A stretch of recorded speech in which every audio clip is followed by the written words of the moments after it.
Bismillahirrahmanirrahim. Assalamualaikum warahmatullahi wabarakatuh. Alhamdulillahirabbil alamin.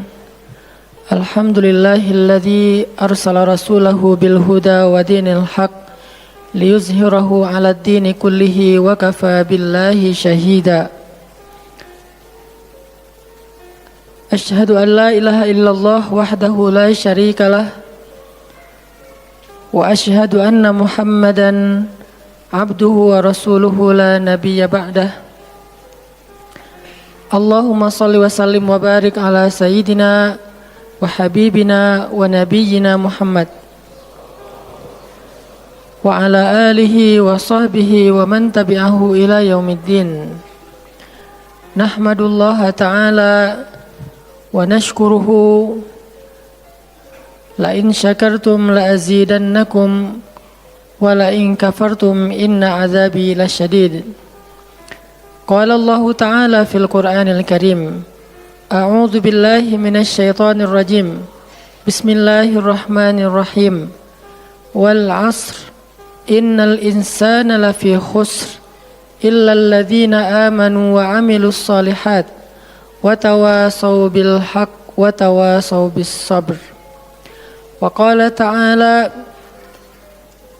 alam nashrah laka sadrak wa wada'na 'anka wizrak alladhi anqadha dhahrak wa rafa'na laka dhikrak fa inna ma'al 'usri yusra inna ma'al 'usri yusra fa idza faraghta fansab wa ila rabbika farghab. Shadaqallahul azim. Teman-teman semuanya, anak muda Kota Bandung, jamaah tetap sharing time atau sharing night Rabu malam yang dirahmati Allah Subhanahu wa taala. Semua orang di dalam kehidupan dunia itu pernah atau bahkan sering merasakan lelah. Karena dunia ini adalah tempat orang bermujahadah. Semuanya diraih dengan mujahadah. Gak ada yang didapatkan di dunia ini dengan cara yang mudah. Karena tabiat dari dunia itu adalah tempat bersusah payah. Fitrahnya dunia adalah tempat orang bercocok tanam, bukan memetik hasil. Yang namanya bercocok tanam, kalau kita melihat pada kehidupan para petani atau para pekerja di ladang, di sawah, di kebun, maka kita akan melihat akan melihat kelelahan, keletihan dan kesusah payahan yang luar biasa. Itulah tabiat dunia. Berbeda dengan tabiat di surga. Di surga itu semuanya akan didapatkan dengan cara yang mudah. Bahkan sebagian riwayat mengatakan seorang perempuan di surga apabila inginkan seorang anak, maka Allah Subhanahu wa taala akan memberikan anak kepadanya saat itu juga tanpa harus bersusah payah mengandung selama 9 bulan. Saat ini pengen punya anak dengan spesifikasi tertentu, maka saat ini juga dia akan diberikan anak bayi tanpa harus mengandung 9 bulan lamanya. Tanpa harus susah-susah menyusui. Allah akan datangkan untuk dia bayi yang dia sukai, kemudian Allah datangkan orang-orang yang akan, pelayan-pelayan yang akan merawat dan membesarkan bayi itu untuk dia. Karena di sana dia adalah seorang ratu yang tidak perlu lagi bersusah payah. Di surga itu ketika seseorang menginginkan makanan, maka Allah Subhanahu wa taala mendatangkan untuknya makanan dengan cara yang sangat mudah. Bahkan ketika dia menginginkan buah-buahan, maka pohon itu akan menunduk untuknya sehingga dia bisa memetik buahnya tanpa harus bangun dari tempat duduknya jika dia menginginkan itu.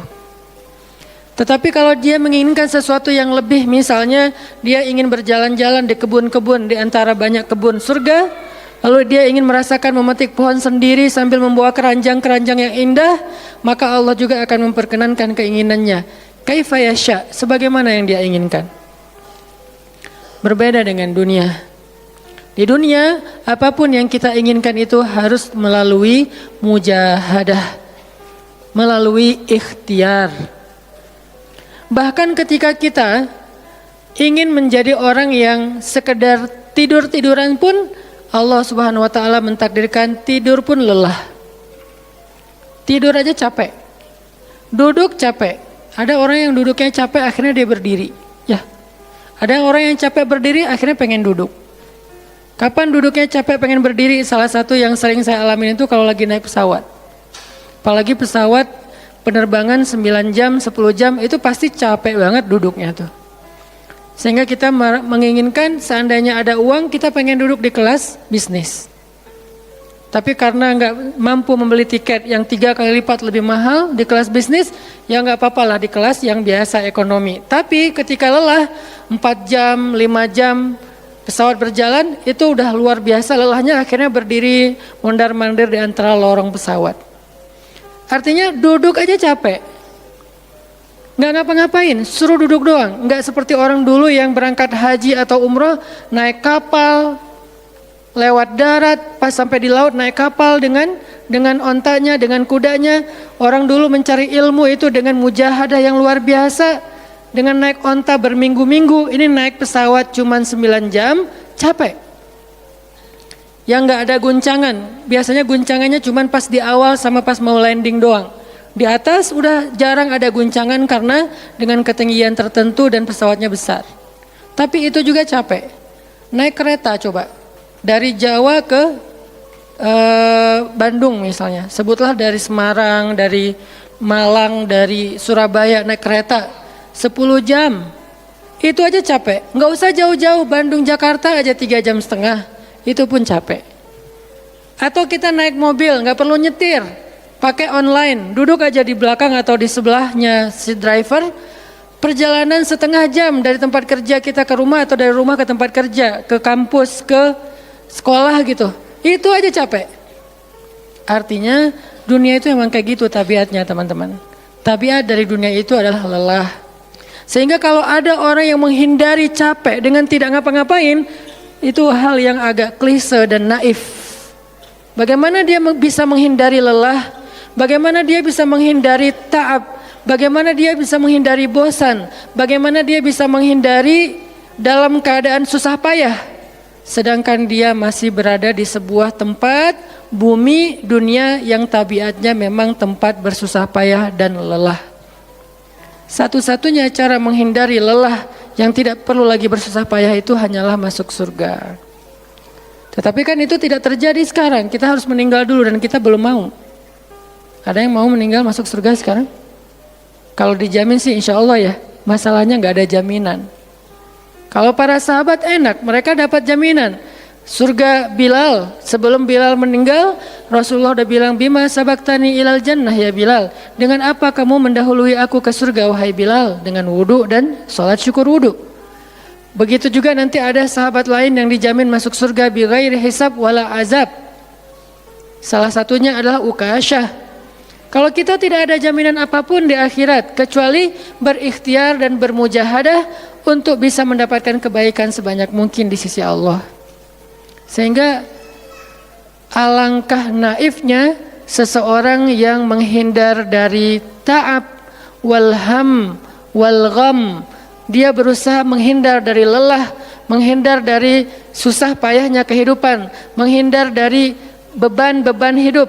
Itu nggak bisa dilakukan karena kita masih berada di dunia. Yang perlu kita sekarang coba pilih adalah kita mau lelah untuk hal yang sia-sia?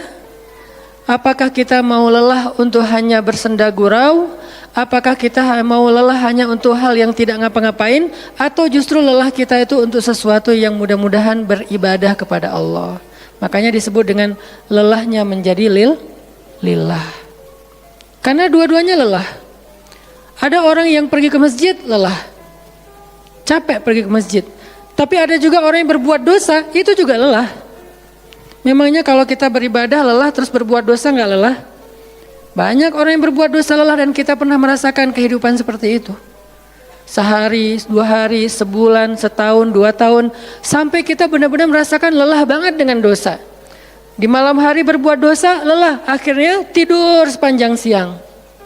Di siang hari berbuat dosa, lelah, akhirnya tidur sepanjang malam. Lelah sama lelahnya. Antara orang yang beribadah dengan orang yang bermaksiat itu sama lelahnya. Bedanya apa? Yang satu, lelahnya akan diganjar, dibalas oleh Allah dengan kebaikan dunia dan akhirat. Yang satu lagi, lelahnya hanya akan disudahi dengan penyesalan. Sama-sama lelah. Bedanya, lelah yang pertama mungkin baru dirasakan hasilnya setelah itu. Lelah yang kedua seolah-olah bisa langsung dirasakan kesenangannya, tetapi kesudahannya adalah penyesalan. Makanya pada malam ini kita ingin merenungkan beberapa nasihat baik dari Al-Quran maupun hadis tentang bagaimana kita menjadi orang yang setiap hari tetap lelah, tetap banyak beban, tetapi beban itu mudah-mudahan menjadikan kita mendapatkan banyak kebaikan di sisi Allah.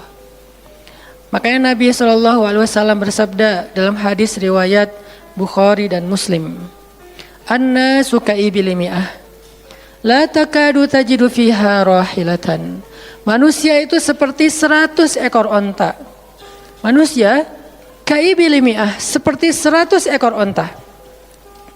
Yang harganya murah 50 juta, yang hidupnya untuk disembelih pada akhirnya nahar, disembelih. Onta itu kan kalau disembelih sambil dia berdiri ya. Kalau ayam, bebek disembelih sambil dipegangin atau diangkat. Kalau kambing dan sapi dibaringkan. Kalau onta disembelih itu sambil diberdirikan. Dia berdiri langsung disembelih. Itu onta. Artinya manusia ka'ibili mi'ah. Nabi itu menggambarkan onta karena onta ini punya banyak macam. Mungkin di Arab nggak ada ayam yang bermacam-macam. Akhirnya pakai bahasanya onta. Kalau di kita mungkin ada ayam potong, ada ayam kampung, dan segala macam, ada ayam jago. Kalau bebek ada mentok, ada apa? Bebek yang biasa, macam-macam kan. Di Arab mungkin nggak terlalu banyak variannya dan nggak terlalu akrab dengan kehidupan sehari-hari mereka. Yang akrab itu kambing, kuda, keledai, onta. Akhirnya Nabi mengatakan, "An-nasu ka'ibili mi'ah." Nabi seolah-olah mengambil sebuah perumpamaan. Dan perumpamaan ini bisa kita ganti dengan culture yang berbeda di setiap negara. Tetapi perumpamaan yang paling baik itu adalah onta. An-nasu ka'ibili mi'ah. Manusia itu seperti 100 ekor onta ibil. Onta potong. Yang hidupnya hanya untuk disembelih oleh tuannya, kemudian dagingnya dimakan atau dijual. Kenapa bisa begitu murahnya? Cuma 50 juta, 40 juta dan berakhir dengan disembelih? Karena onta ini hidupnya tidak istimewa. Dia hidup hanya untuk makan, minum, tidur dan berkembang biak. Cuman itu misi dari kehidupan dia. Makan, minum, tidur, berkembang biak. Udah itu doang. Setiap hari kerjanya makan aja. Lihat hewan ternak ngapain? Merumput aja setiap hari. Nggak ada hewan ternak yang tiba-tiba dia lagi ngapain? Lagi sholat? Nggak ada. Hewan ternak misalnya lagi ngebantuin tetangga? Nggak ada.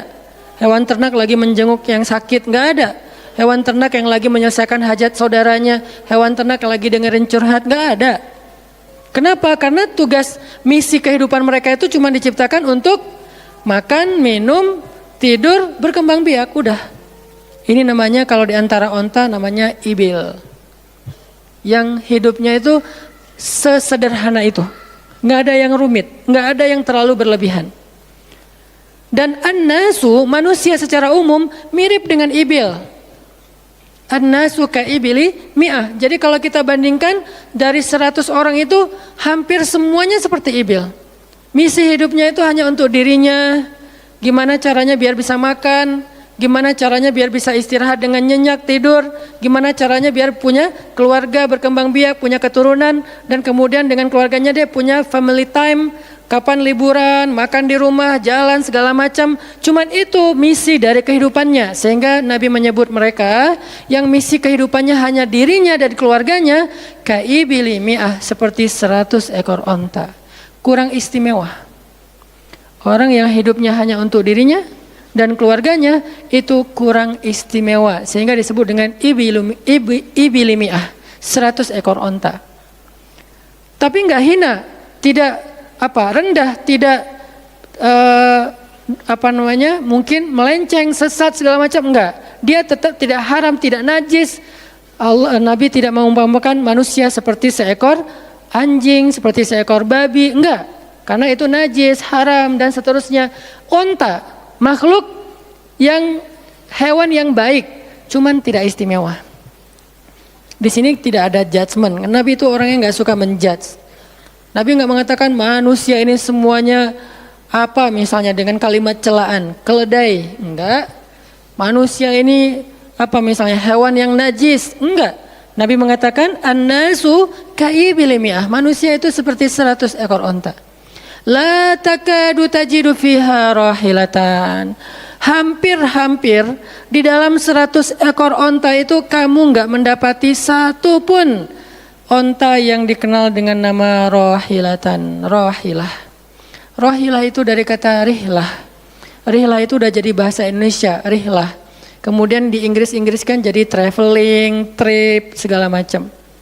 Rahilah dari kata rihlah. Apa itu rahilah?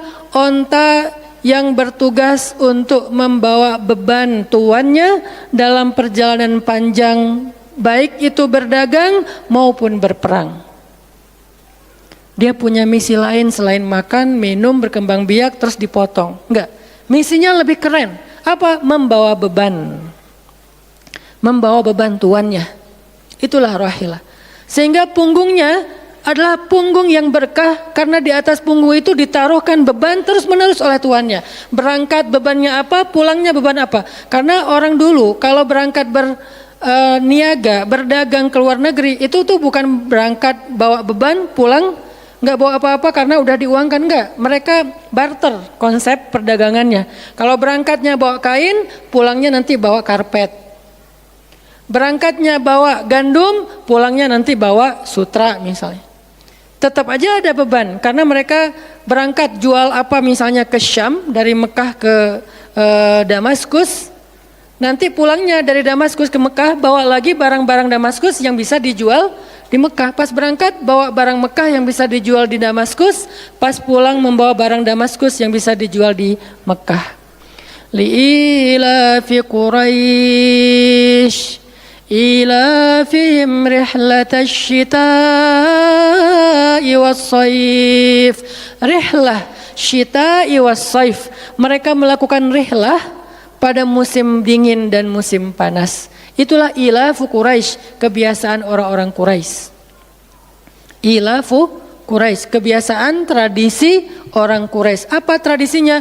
Berdagang di musim dingin dan di musim panas.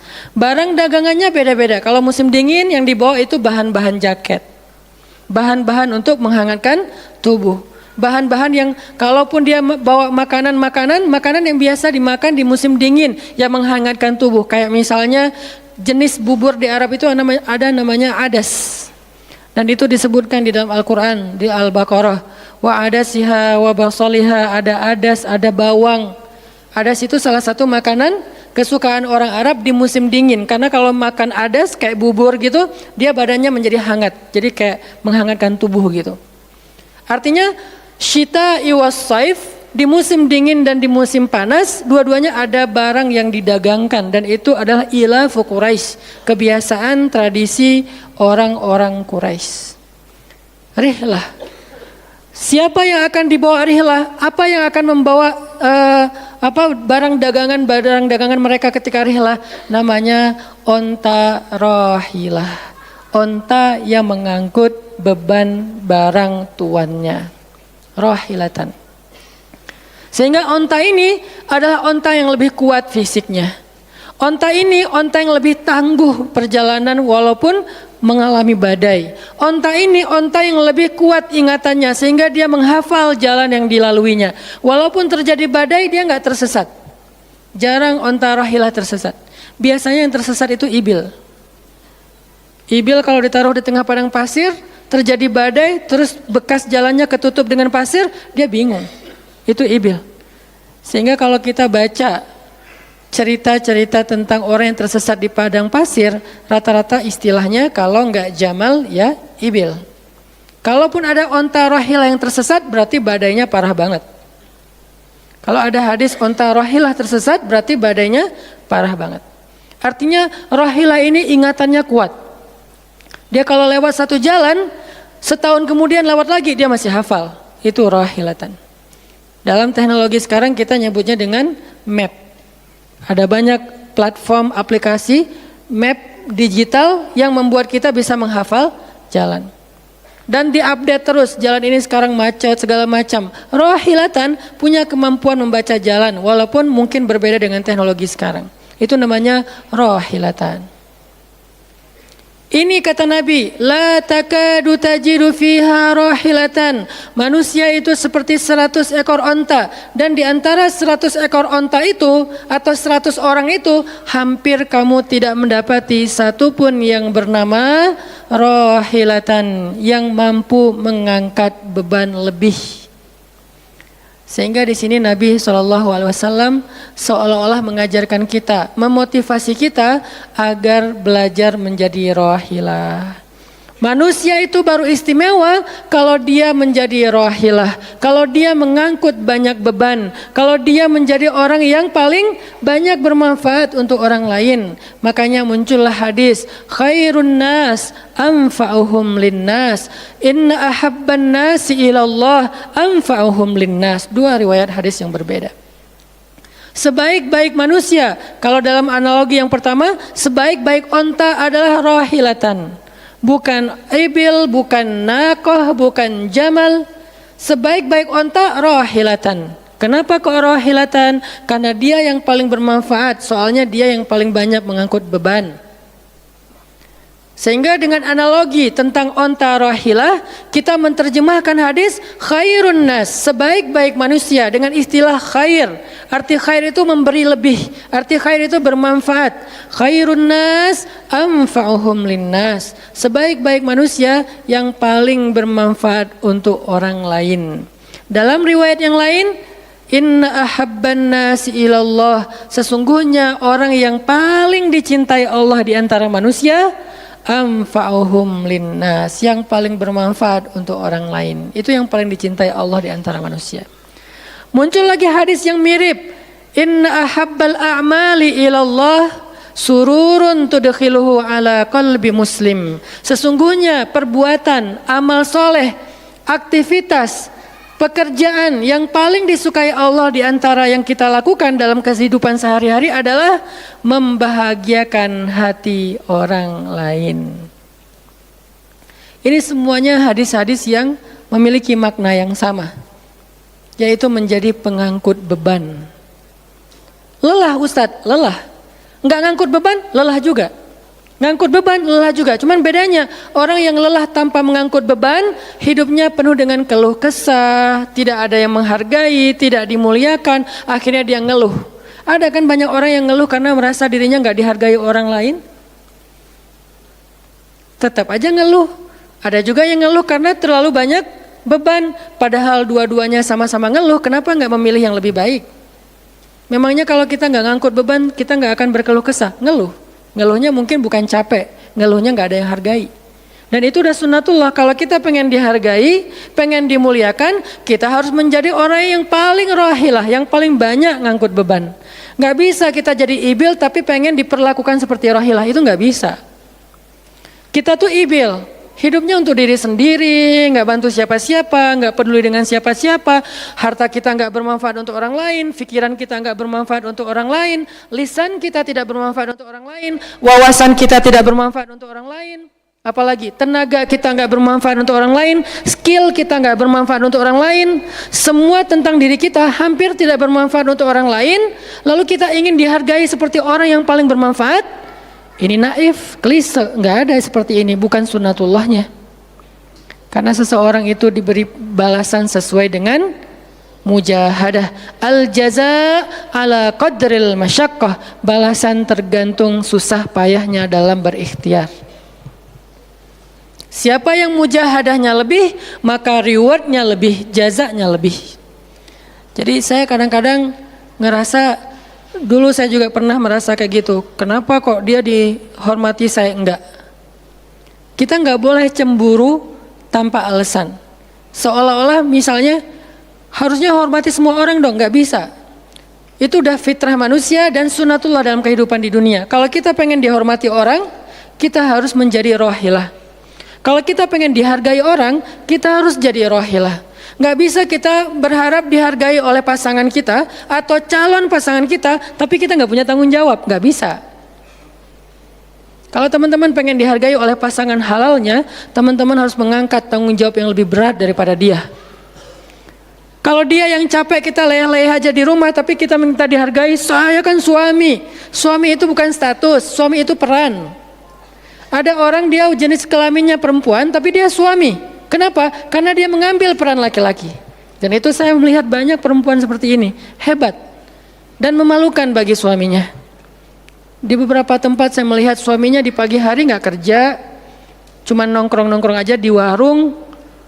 Ngopi juga itu ada uangnya, giliran untuk nafkah keluarga dia nggak punya uang, untuk ngopi, untuk rokok dia punya uang, untuk anaknya nunggak sekolahnya, untuk anaknya makanannya seadanya. Sehingga karena ini udah berjalan bertahun-tahun, akhirnya istrinya udah nggak sanggup lagi berharap kepada dia, minta cerai juga nggak dicerai-ceraikan, akhirnya istrinya ikhtiar sendiri. Istrinya jadi pembantu rumah tangga, istrinya jadi kerja ke luar negeri. Saya beberapa kali ke Hong Kong, hampir tiap 4 bulan sekali ke Hong Kong, dan selalu mendengar cerita teman-teman di Hong Kong, para pejuang-pejuang di Hong Kong itu kan 99%-nya perempuan ya. Hong Kong itu 99% lebih perempuan. Beda kan sama Taiwan, Korea itu laki-laki dan perempuan agak imbang lah.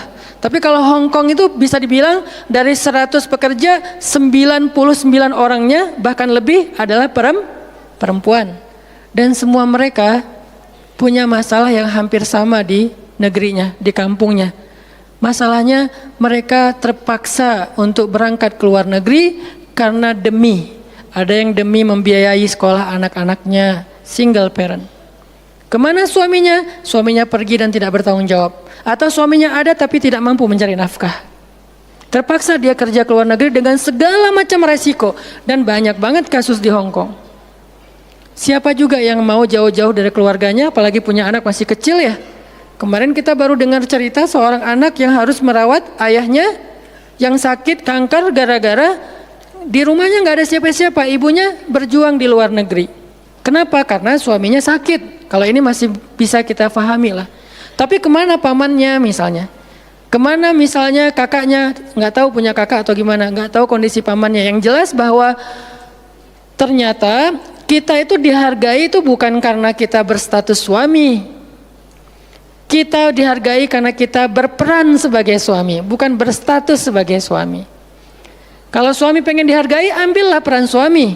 Laki-laki pengen dihargai, ambillah peran laki-laki. Apa peran laki-laki? Tanggung jawab. Ambil sebanyak mungkin. Kalau kita udah menikah, tanggung jawab kita itu kalau mau lebih, jangan cuma istri. Ambil keluarga istri untuk kita ambil tanggung jawabnya. Adiknya istri, mungkin keluarga istri kita nggak mampu, adiknya kita sekolahin. Mertua sakit, kita biayain. Nanti siapa lagi? Keluarga besarnya ada masalah, kita biayain, kita hutangin. Kalau misalnya kita nggak sanggup memberikan hadiah atau sedekah, ambil amanah, tanggung jawab itu ambil semampu kita. Itulah contoh Rasulullah SAW. Makanya Nabi ketika sudah menikah dengan Khadijah, yang tinggal di rumah Nabi itu bukan cuma anak kandung beliau. Ada anak angkatnya Zaid bin Harithah. Ada sepupunya Ali bin Abi Thalib. Ada banyak lagi keluarga besar Khadijah yang tinggal bersama Nabi. Sehingga rumah Nabi itu adalah rumah yang banyak sekali orang-orang yang ditampung oleh beliau. Itu yang disebut dengan anfa'uhum linnas, ambil tanggung jawab yang besar. Sehingga Khadijah tuh respect banget sama sosok Nabi Muhammad.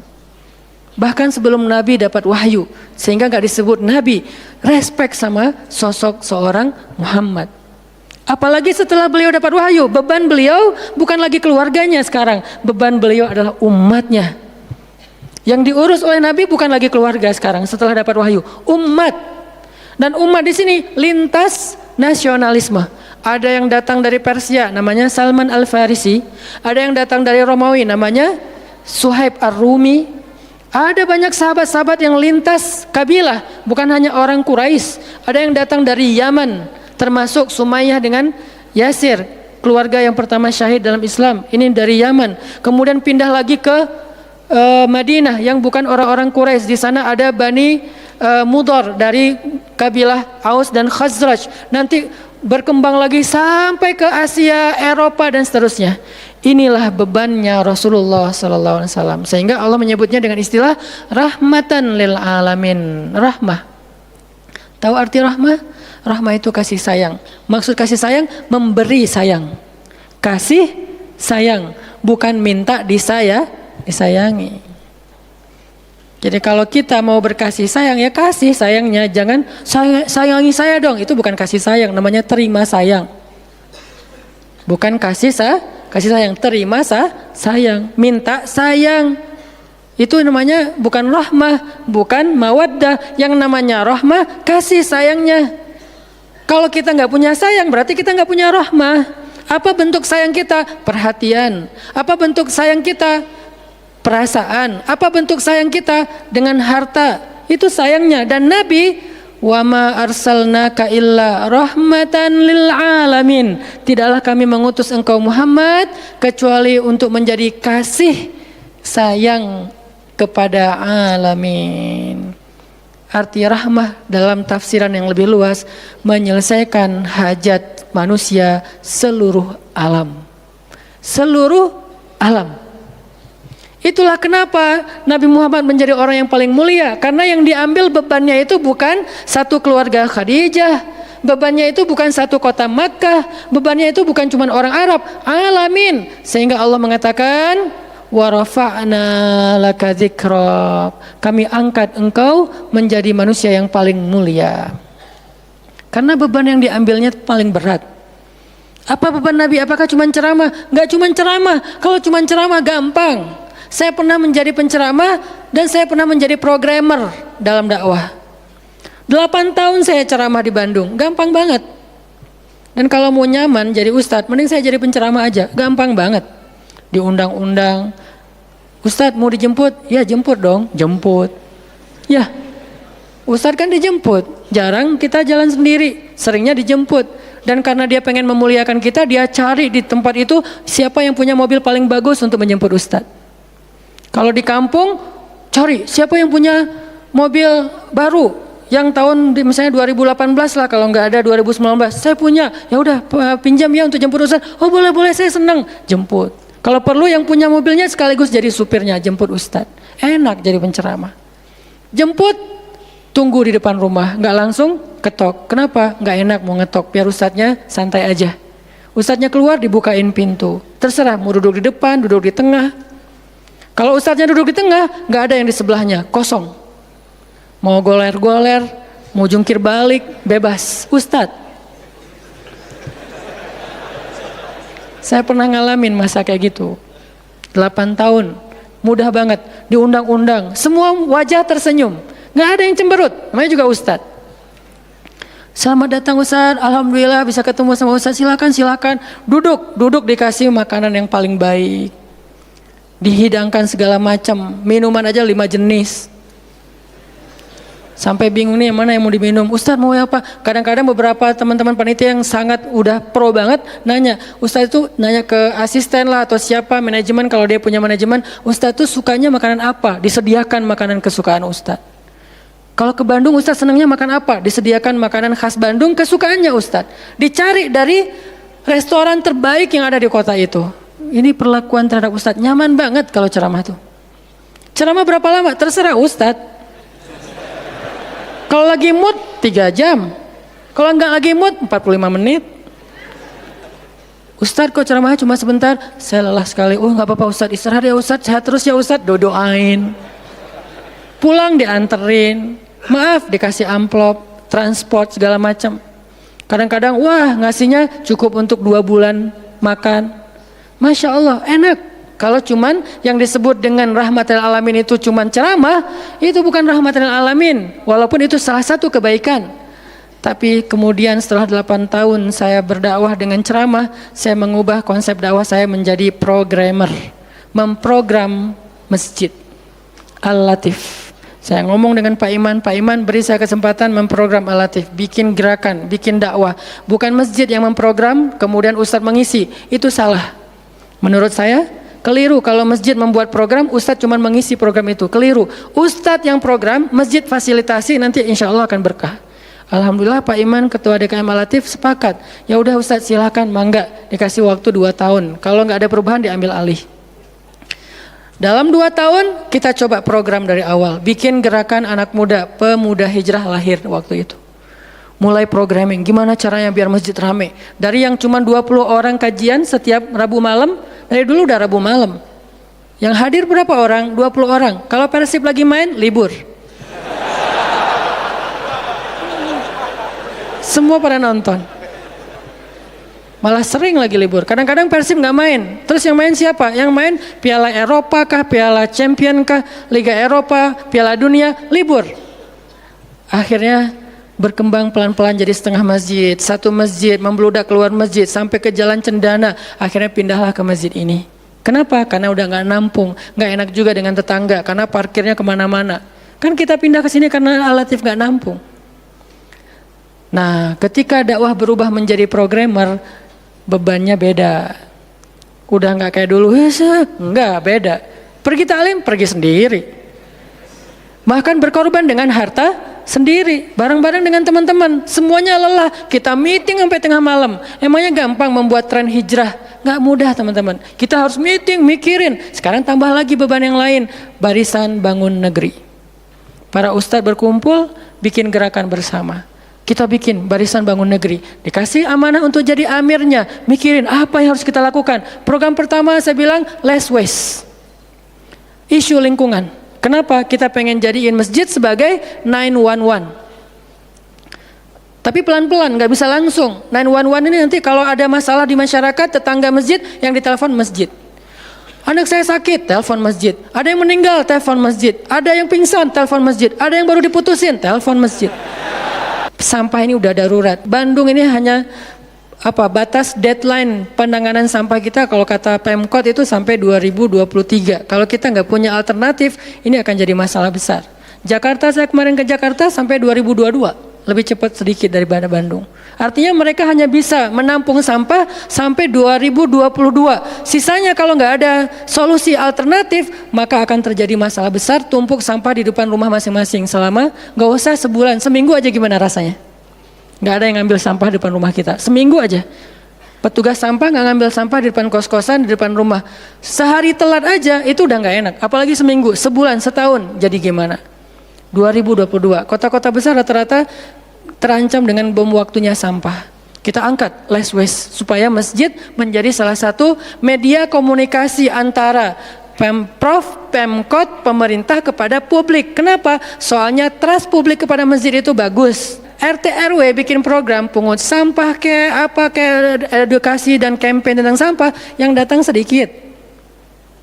Kalau RT RW bikin program hari Minggu yuk kita bikin gerakan pungut sampah, sedikit yang datang. Tapi masjid bikin taklim, yang datang ribuan, apalagi 2-3 tahun terakhir alhamdulillah luar biasa. Sehingga masjid punya potensi untuk mengkomunikasikan masalah ini kepada publik. Saya ajaklah teman-teman, yuk kita bikin isu sampah dimulai dari masjid.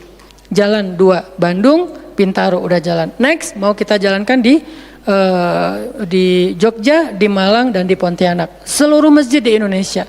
Programming, mikir, harus ketemu dengan beberapa orang, dan habis waktu saya dalam beberapa tahun terakhir bukan untuk dakwah tablik, makanya udah jarang ceramah. Teman-teman kalau ngelihat ceramah Hanan Attaqi di Bandung cuma sekali seminggu, itu juga kalau nggak libur ya. Kajian Rabu malam. Ustaz Hanan selain Rabu malam ngapain sih? Ustaz kosong nggak? Kosong, saya bilang. Kenapa nggak mau ngisi jadwal? Kosong dari taklim tapi nggak kosong dari aktivitas. Sehari meeting bisa 5 kali. Dulu saya pernah yang kalau bahasa teman-teman tuh ngeprank jamaah, bukan ngeprank sebetulnya. Katanya Ustaz nggak datang, tiba-tiba datang kan? Itu tuh meeting 5 kali sehari, dari pagi, siang, sore, menjelang maghrib, baru beres isya.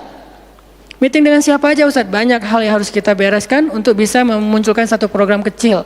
Akhirnya beres isya, saya bilang masih ada jamaah enggak? Sebagian udah pulang Ustaz, tapi yang lain masih pada nunggu, kasihan. Ya udah saya jalan aja ke sini naik motor, sampai di sini isya baru ngisi kajian. Artinya ternyata bebannya beda. Tapi rohilatan itu yang disebut dengan dakwahnya Nabi. Saya baru mengambil sebagian kecil dari Banyak varian dari dan instrumen dakwah Nabi itu cuma sebagian kecil, memprogram, baru masjid. Nabi itu alamin loh. Gimana mengubah kota Makkah yang dulunya kemusyrikan merajalela, perzinahan merajalela, kemudian anak perempuan dibunuh karena dianggap membawa sial, riba luar biasa, banyak yang dibunuh gara-gara gak mampu membayar hutang, dan perbudakan, dan banyak lagi masalah sosial. Bukan hanya masalah akidah dan ibadah. Akidah dan ibadah itu adalah inti masalahnya, kemudian merembet ke masalah sosial, biasanya kayak gitu. Kalau akidahnya melenceng, biasanya sosialnya rusak. Walaupun gak selalu kayak gitu juga sih. Karena ada di beberapa negara yang akidahnya mereka syirik, tapi sosialnya bagus. Walaupun ada problem sosial lain yang mungkin gak perlu dibahas di sini. Yang jelas awalnya berawal dari kemusyrikan, kemudian berkembang menjadi masalah ekonomi, sosial, dan seterusnya. Nabi menyelesaikan masalah kota Mekah. Gimana caranya? Mekah yang tadinya kota yang jahiliyah menjadi kota Islamiyah, kota yang Rabbaniyah, kota yang penuh dengan kebaikan. Madinah yang tadinya kota yang penuh dengan sampah, Yathrib berubah menjadi kota Munawwarah. Sekarang udah nyampah lagi. Di zaman Nabi itu benar-benar Madinah Munawwarah. Sekarang mungkin nggak sebagus di zaman Nabi, cuman bangunannya doang yang megah, tapi secara lingkungan, secara sosial nggak sebaik zaman dulu lah. Kalau bangunan itu kan bukan indikasi peradaban ya. Karena kita pernah mengalami masa peradaban Islam yang keren, nggak ada tuh bangunan pencakar langit seperti Dubai. Kita di Dubai bangunan pencakar langit, tetapi secara peradaban ada masalah di Dubai, terutama masalah sosial. Di Arab Saudi masalah lingkungannya luar biasa, salah satu penghasil sampah 10 besar di dunia. Kalau untuk masalah sampah organik termasuk 5 besar di dunia. Artinya makan sering dibuang-buang. Makanya sampah organiknya paling banyak, waste-nya paling banyak. Itu yang diselesaikan oleh Nabi di kota Mekah dan Madinah, kemudian berkembang di kota-kota lain sampai ke Irak, sampai ke Syam, sampai ke Mesir, sampai ke Eropa, sampai ke Turki, sampai ke Afrika, bahkan sampai ke Nusantara. Rahmatan lil alamin. Rahmah bukan cuma ceramah. Kalau ceramah, Nabi lebih jago dari siapapun. Orang siapapun yang berceramah itu kopas dari Nabi kan? Ada yang ceramah nggak kopas dari Nabi? Nggak ada. Kopas dari Nabi Musa? Enggak, kecuali diriwayatkan dari Nabi Muhammad, kemudian baru Nabi Muhammad meriwayatkan dari Nabi Isa dan Nabi Musa. Semuanya kopas, copy paste dari Rasulullah SAW. Artinya kalau mau ceramah, bahan Nabi itu banyak banget. Dan kalau Nabi mau ceramah, yang ngundang pasti banyak banget. Jadilah Nabi dai sejuta umat. Capek pasti setiap hari 5 kajian. Nabi lagi di mana? Lagi di Syam. Sampai 2 tahun ke depan jadwal ceramah penuh. Kalau Nabi mau kayak gitu. Tapi ternyata Nabi bukan cuma ceramah, memprogram umat. Ada yang masalah datang ke Nabi, ya Rasulullah, saya diceraikan oleh suami saya dengan bahasa, kamu bagi saya seperti ibu saya, zihar. Nabi bingung nih, gimana nih zihar? Kok suaminya gitu banget sih sama dia? Ya udah, berarti kamu sudah diceraikan oleh suamimu. Sabar ya, dinasihati, disabar-sabarin sama Nabi. Dia pulang turun ayat surat Al-Mujadalah tentang bab zihar. Ada lagi yang datang rame. Dia yang salah, saya yang salah, dia yang salah. Akhirnya didamaikan sama Nabi. Nabi mau takbir nih, pergi ke masjid mau sholat berjamaah. Mau takbir, ya Rasulullah, di Bani Salamah ada masalah, mereka hampir berperang. Gak jadi takbir, pergi ke Bani Salamah menyelesaikan hajat mereka. Datang-datang jamaah udah sholat, Nabi sholat yang jamaah yang kedua. Artinya rahmah, ngambil beban umat. Belum lagi nanti beban umat yang tertindas di antara Bani Israel, di luar negeri, di Yaman, di Syam. Yang Nabi mengutus para sahabat untuk menyelesaikan hajat-hajat mereka. Makanya Nabi mengatakan, siapa yang datang kepada saudaranya untuk menghilangkan masalahnya, maka Allah akan menghilangkan masalah orang ini nanti di akhirat. Makanya beban Nabi itu berat banget teman-teman. Kalau kita baca sirah Nabi, luar biasa, Nabi itu lelah banget. Sampai para sahabat meriwayatkan Nabi itu dulu sebelum dapat wahyu, beliau seger gitu. Setelah dapat wahyu tetap ganteng, tetap keren, karena memang aslinya udah dari sononya keren ya. Cuman udah ada guratan lelahnya tuh terasa di wajah beliau. Lelah banget. Sampai Nabi itu pernah sampai Allah bilang gini, "Fala'allaka bakhi'un nafsaka 'ala atharihim." Hampir saja engkau mencelakai dirimu gara-gara mereka. Apa maksudnya? Kok Nabi hampir mencelakai dirinya gara-gara mereka, itu maksudnya apa? Saking terbebannya Nabi dengan kondisi umat, hampir-hampir Nabi itu sakit keras, hampir-hampir Nabi itu binasa, celaka, meninggal demi mikirin nasib umat. Kayak gitu banget coba. Itu namanya rohilatan. Kita belum sanggup untuk memikul beban umat sedunia. Makanya minimal kalau kita nggak ngambil beban umat sedunia dengan tangan kita, minimal dengan pikiran kita aja. Kita mikir nggak sih nasib Palestina? Atau kita masih nganggap bahwa itu beda negara? Kalau beda negara oke. Apakah kita memikirkan mereka karena kemanusiaan? Masa kita mau bilang mereka bukan manusia? Kan sama-sama manusia. Harusnya kita merasakan apa yang dia rasakan karena kita sama-sama manusia, punya perasaan yang sama. Kalau kehilangan akan sedih, kalau melihat kezoliman juga nggak akan kuat, kalau dizolimi juga akan sakit. Kita mikir nggak tentang Palestina? Kita mikir nggak nasib Suriah? Kita mikir nggak nasib Rohingya? Kita mikir nggak nasib Yaman? Apakah gara-gara kita mikir tentang mereka lantas kita jadi radikal dan teroris? Sejak kapan kita memikirkan nasib orang yang tertindas tiba-tiba jadi radikal? Apakah orang yang tidak memikirkan orang lain hanya dirinya sendiri berarti orang yang baik? Justru makin banyak kita mikirin nasib mereka, kita makin rohilatan walaupun belum sanggup menyelesaikan hajat mereka, mikir doang. Dengan kita lihat postingan yang terakhir di Idlib, bagaimana anak bayi kehilangan kakinya gara-gara kena bom dari tentara Rusia. Kita belum sanggup ngasih solusi sebagai pribadi maupun sebagai bangsa, belum sanggup. Pertama jaraknya jauh, kedua memang kita juga belum punya kemampuan untuk itu. Tapi kita berharap suatu saat Indonesia ini harus sanggup menyelesaikan masalah dunia. Kenapa? Kita ini punya potensi peradaban, bangsa yang besar. Masa kita mau jadi kerdil terus ngikutin bangsa lain? Kita ini bangsa besar, umat Islam terbesar di dunia. Dan orang Indonesia itu pinter-pinter, profesornya banyak, saintisnya banyak, orang kayanya banyak, keren Indonesia nih. Kenapa Indonesia yang keren kayak gini cuma ngurus diri sendiri aja nggak bisa? Harusnya ngurus dunia bukan ngurus diri sendiri. Itulah Islam yang sebenarnya. Kita ngurus Rohingya, gimana caranya Rohingya punya tempat tinggal? Kita urus Suriah, kita urus Palestina. Lalu apakah kita memikirkan tetangga kita? Teman-teman lihat deh, salah satu yang mungkin proyek kecil lah. Ini yang karena yang saya tahu, karena istri sendiri yang ngerjain. Lihat rumah teduh sahabat Iin. Setiap harinya ada yang meninggal dengan kanker ovarium yang gede banget, ada yang kanker yang dulu yang saya bawa Ustaz Abdul Samad keliling di Bandung tuh, seorang anak muda yang udah meninggal, seminggu setelah Ustaz Abdul Samad mengunjungi dia, Rian namanya, meninggal dunia. Alhamdulillah dia sempat ketemu dengan Ustaz Abdul Samad, sempat dinasehati, mudah-mudahan di akhir hayatnya dia setelah dapat nasihat dari UAS, dia jadi sabar, jadi balik lagi ke Allah sehingga husnul khatimah. Datang kita ketemu dengan Rian, habis ininya. Gara-gara apa? Gara-gara pernah kecelakaan di laut, terus jadi kayak kanker kulit, luar biasa. Itu parah banget. Dan itu nggak satu kasus, banyak. Di Jawa Barat aja udah banyak banget, apalagi Indonesia. Apakah kita mau mengambil beban itu? Atau kita bahkan melihat juga nggak mau, karena ngerasa nggak kuat, nggak berani. Terus kapan kita kuatnya? Kalau kita nggak kuat, namanya bukan rohilah. Yang namanya rohilah itu harus kuat. Dikuat-kuatin kalaupun nggak kuat. Sudah seberat apa beban yang kita ambil selain, dan itu nggak bisa bahasanya diambil sebagian dibuang sebagian yang lain, enggak. Minimal kalau yang di dekat kita mengambil bebannya sampai menyelesaikan hajatnya dengan harta, mungkin dengan skill, dengan network, dengan minimal dengan sosial media kita repost, ya ada yang bisa bantu ini, enggak. Kalau yang di luar negeri karena kita nggak sanggup menyelesaikan, minimal dengan pikiran dan doa, kasihan ya mereka, doain terus karena doa kita itu ngaruh. Jangan berpikir mendoakan mereka itu nggak ngaruh itu. Mempercepat datangnya pertolongan Allah. Minimal dengan doa kita, Allah kuatkan hati mereka. Minimal. Dengan doa kita, Allah kuatkan hati saudara kita di Yaman, yang kelaparan di Syam, di Palestina, di Rohingya, di Turkistan, yang masih dalam campnya orang-orang komunis. Minimal doa kita menguatkan hati mereka. Kan berarti membantu.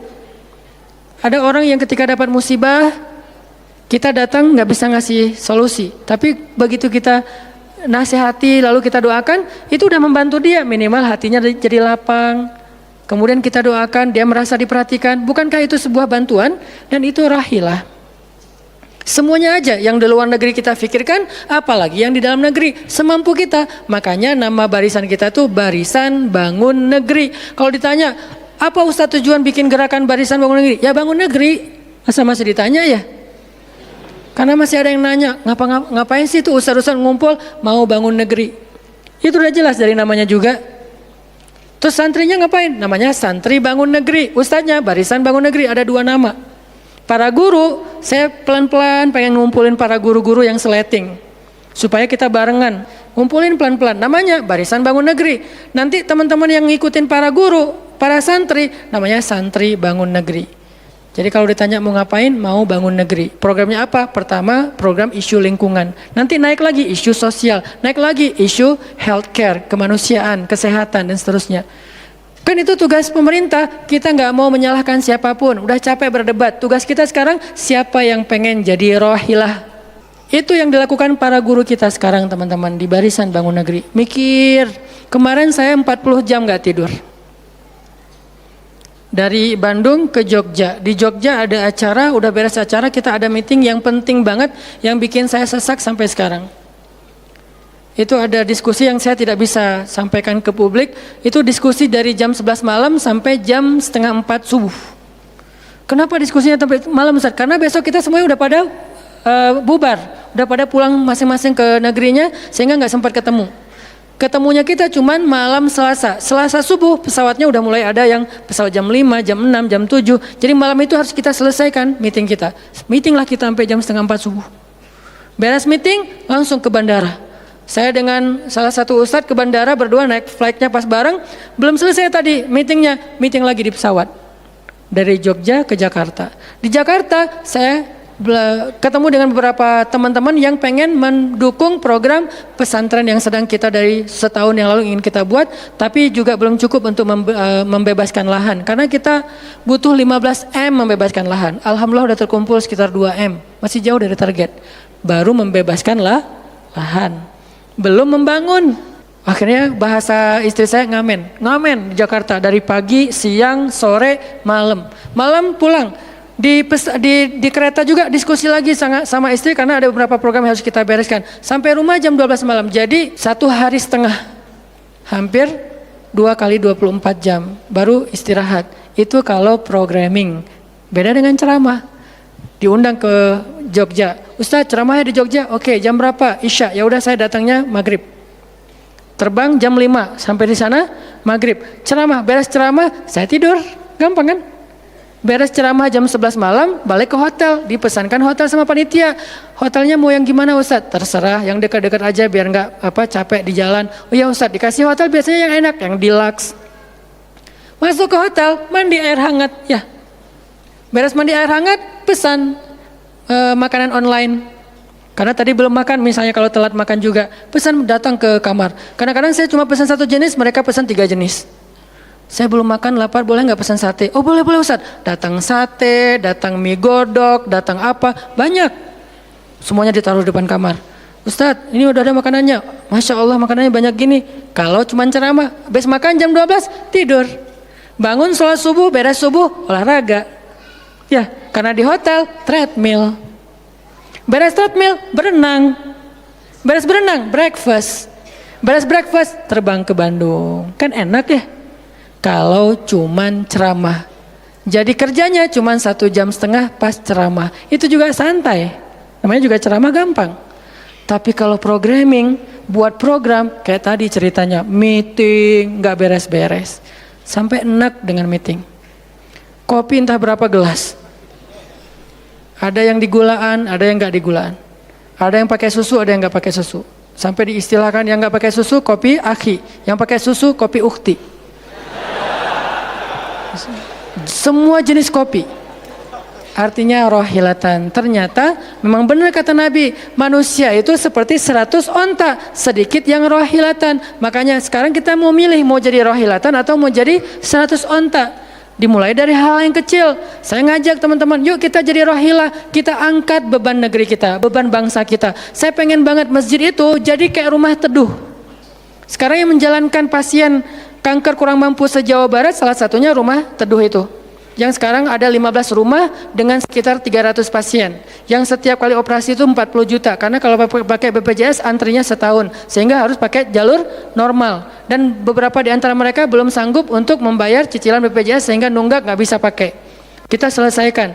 Harusnya itu dilakukannya oleh masjid. Kenapa? Karena potensi zakat, infak, sedekah, kenceleng masjid gede. Jangan cuma dipakai buat renov. Jangan cuma dipakai buat pengumuman hari Jumat. Kenceleng minggu ini 300 juta. 300 juta di sebelah masjid ada orang lapar. Berarti ngapain 300 juta teh? Harusnya 300 juta itu kenceleng minggu ini. Harusnya 300 juta. Tapi tinggal 10 juta. Kenapa? Beban umat diangkat semua sama masjid. Itu cita-cita kita, pengennya masjid itu menjadi, makanya ada hashtag masjid peradaban. Apa masjid peradaban? Masjid rohilah, masjid yang mengangkat beban umat, bukan cuma membuat program jihad, pengajian hari Ahad. Udah lewat lah masa kayak gitu-gitu, udah nggak keren. Nih saya tantang masjid-masjid yang ada di Indonesia, jangan hanya fokus dengan taklim. Taklim itu udah banyak dan mudah melakukannya, kurang challenging. Coba masjid mikirin masalah sekitarnya, satu masjid mikirin satu RW kalau masjidnya kecil. Kalau masjidnya masjid kecamatan, mikirin satu kecamatan. Kalau udah beres dengan kecamatannya, nggak ada lagi masalah, pergi ke kecamatan sebelah. Kolaborasi dengan masjid kecamatan sebelah, yuk selesaikan masalahnya. Bisa banget kalau masjid mau. Tapi serahkan programnya ke ustadz yang ngerti harokah, yang ngerti pergerakan. Dan sekarang udah banyak ustadz yang ngerti pergerakan. Baru kita akan melihat Indonesia yang luar biasa. Terus apa yang bisa kami lakukan Ustadz? Yuk bareng-bareng dengan saya, dengan pemuda hijrah, dengan para guru barisan bangun negeri, kita bangun dari Indonesia semampu kita. Dengan apa? Dengan skill kita masing-masing, dengan potensi kita masing-masing. Ada yang punya harta dengan hartanya, ada yang punya kemampuan skillnya dengan skillnya. Saya udah berkali-kali menjelaskan, skill itu untuk dakwah penting, bukan hanya penceramah. Nah, mau nggak nih teman-teman? Yuk kita bangun Indonesia. Sekarang kita mikirin apa yang bisa kita lakukan untuk Indonesia, masing-masing dengan potensi kita. Karena kita anak masjid, anak masjid. Karena kita banyak sering ke masjid, ya udah kita bangun Indonesia dengan cara masjid. Dan ternyata cara masjid itu bukan cuma Allahu Akbar dan Subhanallah, salam, enggak. Yang dibicarain di masjid itu bukan cuma juz-juz Al-Quran, tapi masalah umat. Karena Nabi membicarakan masalah umat itu di Masjid Nabawi. Yang kita pengen ke sana, berharap banget bisa umroh. Apakah di Masjid Nabawi itu cuma ada raudhah kemudian orang berdoa egois banget pengen masuk surga sendiri? Enggak. Di raudhah itu Nabi dengan Jibril bicara tentang umat. Gimana caranya umat ini selesai masalah mereka. Sampai ke penjuru dunia. Yang terjajah dibebaskan dari penjajahan, yang terzolimi dibebaskan dari kezoliman. Itu namanya rahilah. Saya yakin di sini banyak potensi dan skill yang keren-keren. Coba berikan skillnya untuk dakwah, dedikasikan skillnya untuk agama. Yang kalau kita dedikasikan untuk agama, insya Allah untuk bangsa dan negara udah pasti.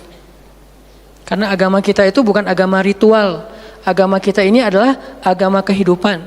Sehingga yang ada di dalamnya bukan cuma bab sholat, tetapi juga bab orang sakit.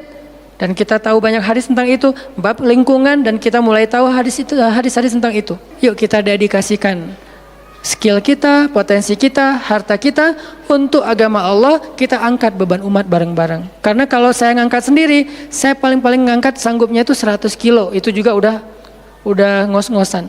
Tapi kalau kita ngangkat bareng-bareng, bisa bertonton beban umat kita angkat. Mudah-mudahan dari kajian mager ini, mudah-mudahan kelak kita bisa menjadi orang yang mudah bergerak, sanggup bergerak, dan geraknya bersama-sama. Barakallahu fikum, billahi taufiq wal hidayah. Allahumma inna nas'aluka ridhaka wal jannah wa na'udzubika min sakhatika wan nar. Allahumma a'inna ala dzikrika wa syukrika wa husna ibadatik. Rabbana habbib ilainal iman wa zayyinhu fi qulubina wa karrih ilainal kufra wal fusuqa wal isyan waj'alna minar rasyidin. Rabbana atina min ladunka rahmah wa hayyi' lana min amrina rasyada. وهيئ لنا من أمرنا رشدا وهيئ لنا من أمرنا رشدا واجعل لنا من كل ضيق مخرجا ومن كل هم فرجا ومن كل عسر يسرا ربنا آتنا في الدنيا حسنة وفي الآخرة حسنة وقنا عذاب النار وصلى الله على سيدنا محمد وعلى آله وصحبه أجمعين والحمد لله رب العالمين والسلام عليكم ورحمة الله وبركاته.